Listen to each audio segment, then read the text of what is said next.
Ito na yata yung worst hotel na nastayan ko since birth. Hi fellas, this is the part 2 of giving honest review and rating sa mga hotels na napagstayan namin sa Hong Kong. Next on the line ay ang MK Stay. Marami nag-review dito na vloggers and okay naman yung mga review nila. Located to sa 11 Changsha Street, Mong Kok, Kowloon, Hong Kong. 1 bus away from the airport. So mag-start na tayo. For its cleanliness, I die. Sana nakunan ko yung reaksyon namin nung binuksan namin yung pinto. Ang liit ng kwarto, parang di ka makagalaw. And ang baho, amoy maasim na amoy putok, na amoy molds, na amoy paa. Nireklamo namin siya and lalo lang kaming na-stress. So ayun, mabaho siya. May molds kami nakita sa ceiling. Yung unan mabaho, don't know if the bedsheet ay nalabhan. And kapag inaamoy namin yung floor mat niya, doon malakas ang amoy. Means hindi siya na-vacuum ng maayos. Negative talaga ang rate ko dito, pero sige, bigyan na natin ng 2 stars. Yung feeling na nakukulob ka. Tapos may nakita pa kaming molds dito sa taas. For comfort and facilities naman, maliit ang elevator, parang luma, hindi mabango yung lobby, not welcoming vibe.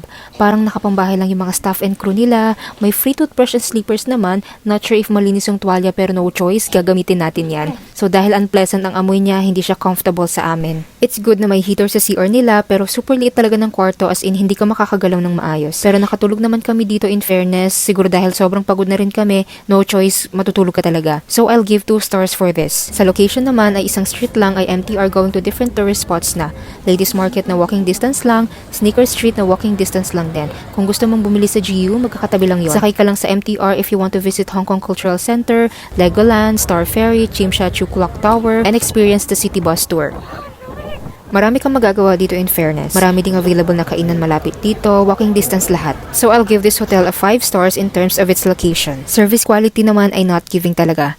Unang nagreklamo ay yung asawa ng ate ko. Wala silang nagawa. We demanded an upgrade for the hustle na na-experience namin. Take note, sumasakit na yung mga tiyan namin dito dahil sa amoy. Sabi nila, additional payment daw para ma-upgrade kami, like what? Kahit sana hindi ma-upgrade, basta may magawa sila. Pero wala. Kaya doon na inis yung ate ko, and after noon, nagtiis na lang kami at kinabukasan bumaba ako sa lobby para humingi ng update.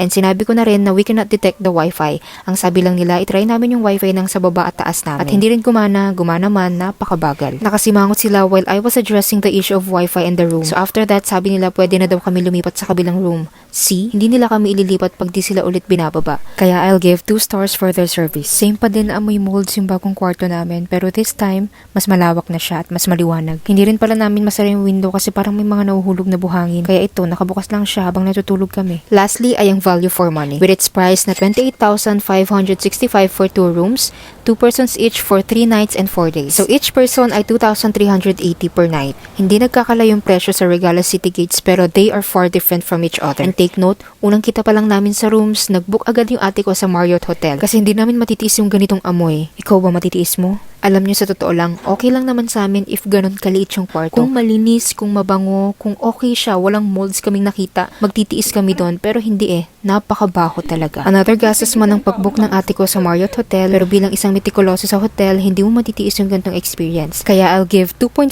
stars for its price. Kasi hindi nag-match yung price niya dun sa experience namin. Kaya ang overall stars natin dito sa MK Stay ay 2.7 stars. On to our last hotel na bibigyan ng honest review. Kaya if you like part 3, like this video.